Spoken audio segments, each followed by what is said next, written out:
Winter is on the way, and while that's great for cozy fireplaces, hot chocolate, and snuggling in bed, it ain't so great for the skin. If your skin suffers during woolly weather, then stick around because on today's episode, I'm running through my recommendations for the best Korean beauty products for winter. Welcome to the Korean Beauty Show, where we're talking all things Korean skincare, makeup, and more. If you want to learn about the hottest trending products and ingredients straight from South Korea, then this is the podcast for you. Each week, we'll be diving in to take a look at the latest trends, as well as all the tips and tricks you need to perfect your K-beauty routine. I'm your host, Lauren Lee, professional K-beauty expert and founder of Korean beauty platform Style Story.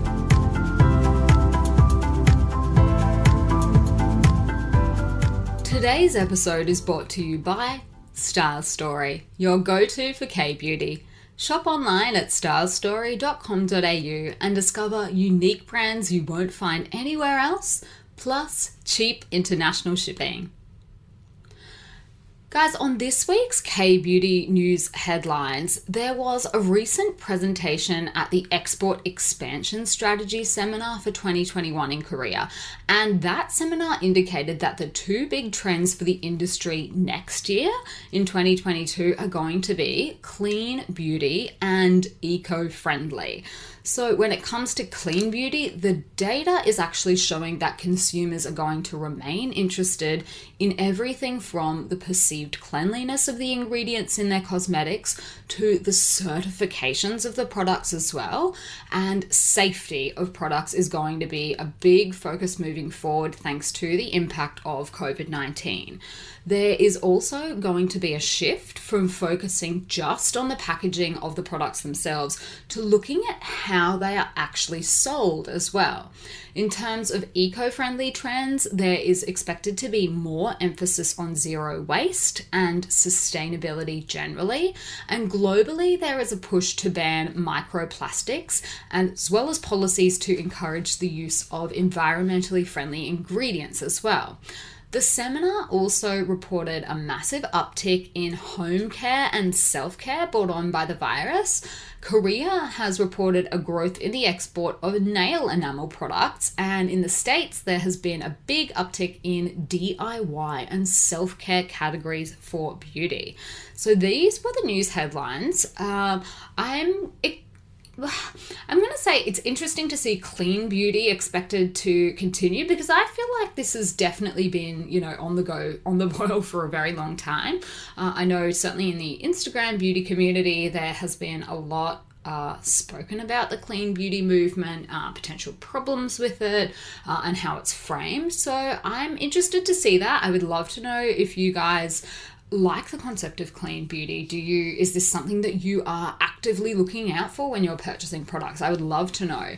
Certainly eco-friendly, I totally understand that has been in the works for a while, and definitely I'm seeing a lot of changes in the way that packaging is being spoken about and looked at as well. So that one I think makes more sense to me, but clean beauty, I was a little bit interested to hear that one. So I'd love to know if you guys have any thoughts or feedback. So today's episode is all about winter Korean skincare. Now, I know my friends in the Northern Hemisphere are going to be a little bit confused about why we're talking about winter in the middle of summer. And that is because, guys, it is winter down under in Australia and New Zealand. This is that time of the year, so I am doing one for my Aussies, and of course you guys can use this when it comes to a little bit later in the year. I know I did a summer episode in the middle of winter here in Korea, which felt very strange for me, so I'm now doing one for you guys going into winter, and I'm going into summer, which I'm super happy about. So this is everything you need to know to take care of your skin K-beauty style.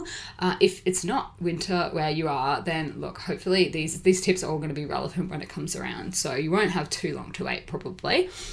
The first thing, obviously, when it comes to winter is dry skin. So that is a problem for so many people, and dry skin it can make you look a lot older than you actually are. And the reason is that it makes wrinkles and fine lines appear more obvious. And I think you guys will probably have experienced days where your makeup just looks really cakey and flaky and you can't really pinpoint why. I would hazard a guess that it's because your skin is dry. If you find that your makeup is just like not looking very good, take a look at the condition of your skin, because there is a very high chance, I think, that you are experiencing dryness. So Korean beauty products, perfect for dry skin. There's a couple of reasons for that. Number one is because of the focus on layering and hydrating, and also because Korea has some really, really harsh winter weather, and winter here, or at least colder months, go for a comparatively long time compared to certainly winters in Australia, which were pretty, quick and overall quite mild. So Koreans are very well used to dealing with all of the problems associated with really dry winter skin. So K-beauty, perfect for dry skin in general and perfect for winter skin. So one of my favorite products, I have talked about this product so many times on the podcast, and I'm going to sing its praises again because I absolutely love it for winter, is D'Alba Pierremont's First Spray Serum. It is so perfect for spritzing throughout the day, particularly when you're dry. If your makeup is already caking and flaking, just do a light layer over the top and it just revives the skin and just won't look as flat and gross, basically. That's why I love it. The other line in general that I think is great for dry skin in winter is Dr. Jart's Ceramidin line. So if you really have truly dry or damaged skin, then definitely take a look at that. One caveat is that it's not appropriate for dermatitis. And look, I myself don't have eczema, but I would hazard a guess that it's probably not great for eczema either. And that is because it does have fragrance in it. I know when I had a breakout, I've had a really long breakout of dermatitis, putting that anywhere near my skin did not do me any favors, so just watch out for that. But if you're just generally dry and cracked and just, unhappy skin, then check that line out because it definitely has some really great hydrating products. Now, additional steps to consider adding into your routine. Winter is one of those times of the year when your skin may actually benefit from adding a couple more products into your routine. And I would say that is particularly the case if you're suffering from dryness or the effects of things like artificial heating. So if you've got a heater running, then really focus on rehydrating your skin, and nourishing serums, emulsions, night creams, and overnight sleeping masks are all perfect for this. So take a look at that if you think you do need a little bit of extra something. Rough and cracked feet, I find, go part and parcel with colder weather, and that's because we're wearing things like boots, and a lot of them are really hard, and your feet get cramped in there, so it can just end up with, your feet looking really, really gross and like they haven't seen the sun in so long. So don't worry about like trekking over to a salon in the cold. What you can do is actually treat like cracked heels, roughness, the hard, thickened skin. You can do that at home. There are a couple of different ways that I love doing that. If it's winter, then there are two types of products that I found work really, really well. Peeling foot masks are a great one. Now, I would not recommend using these in summer because the peeling is quite intense and it can get a little bit crazy and embarrassing. I'll never forget one friend a few years ago tried one and then had to go to like a public pool for like a swimming lesson, I think, for one of her kids, and she was literally leaving a trail of dead skin all over the public pool, which was really embarrassing for her. So don't try it in summer, but in winter they're great because you're already wearing socks. You don't need to worry about the peeling. You can just kind of take care of it. The other product that is really great all year round is Applebee's Intensive Healing Moisture Foot Cream.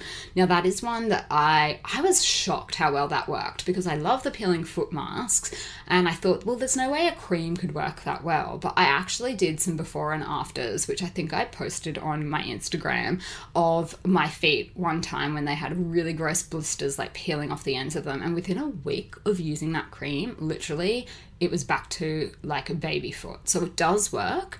I think the the combination of, they've got glycolic acid in it, lactic acid, salicylic acid, so it just goes to work on the dead skin and just clears it all out, takes care of it. So it can be applied anywhere that you do get dryness or flakiness. So if that's your knees, any other part of the body, that's a really great one. I love that one all year round, but yeah, in winter a must. I find my feet get just really taken a bashing in winter.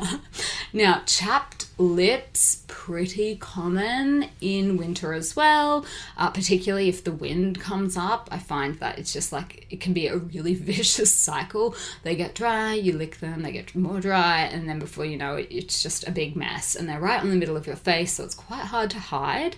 There are two products that I really love. The first is Lanesia's lip sleeping mask. I'm sure a lot of you have already tried it. That is a great product for chapped lips. Clavu also has one, a version, which they've called Nourishing Care Lip Sleeping Mask. So they're two different ones to try out. I think, honestly, it probably comes down to a personal preference as to which one you prefer. I quite like both of them, but for different reasons. So the Laneige one, obviously now they've got it in heaps of different flavors. Berry was the original, and that's the one that I think I like the most. The Clavu one doesn't have that pink color to it, so it's a little bit more neutral and natural looking, I guess, on the lip if you don't want that color in it. The texture is slightly different as well, so I guess just try them out and see which one you prefer. Both of them are pretty cheap products. I think you can pick them up for under $25, so you know, good ones to just try out. And I find that they can double as a lip gloss during winter as well. So lip sleeping mask is in the name of them, but you know, you don't need to just use them at night. I think they're both fine as well as a lip gloss. So if you have scaly elbows and knees, which I know some people can get in winter, aloe vera is a really, really great option for that. And that's because it's got a lot of antioxidant properties that can help the skin heal quicker. So basically, aloe vera, in a nutshell, it's effective for treating a whole lot of different skin conditions, flaky skin, dry skin. Benton has an aloe soothing gel, and that's got aloe with it but no alcohol or fragrance, so that is a really good option to help soothe irritated skin.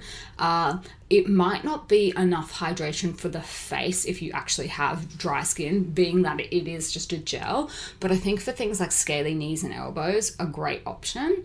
Now, dry face, if your entire face is just feeling like an emery board, then you probably are going to need to try a couple of different things. Obviously, we've talked about layering, misting, sheet masks. It's not a bad time of the year to bring out sheet masks, but I do know that some people don't like putting something cold and wet on their face at this time of year. If that doesn't bother you, then Applebee's yellow masks, they have a box of with 5 masks in it, and they're in a yellow box. They are really, really great for dry face. I also love Tosuong's Pure Propolis mask. That is one of my all-time favorites. Our Jellicoe Bubble Tea Steam Cream is literally perfect for dry face and winter face because it does combine the benefits of basically an oil, a serum, and a moisturizer in a single product. So a really thin layer of that is all you need, and it'll just sink into your skin. So that's literally perfect for winter.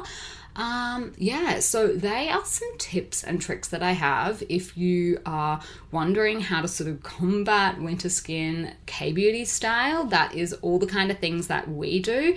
One other little hack that I can give you that is really popular over here is for a humidifier. If you live in a climate where it does get quite dry in winter and there's not a lot of moisture in the air, then a humidifier is a really, really great way of just, you know, putting that moisture back in the skin and having it in the air around you. So literally everywhere you go in winter in Korea, like even if you go to like the bank or like a government office, people will have like an individual humidifier going on their desk. That's just, it's what we call a pilsutem, which is like a must-have item. So yeah, that is just par for the course in Korea, totally standard, nothing weird about that at all. I remember many years ago when I first moved to Korea, and I was still working as a lawyer, and one of the lawyers from a different office came around to visit.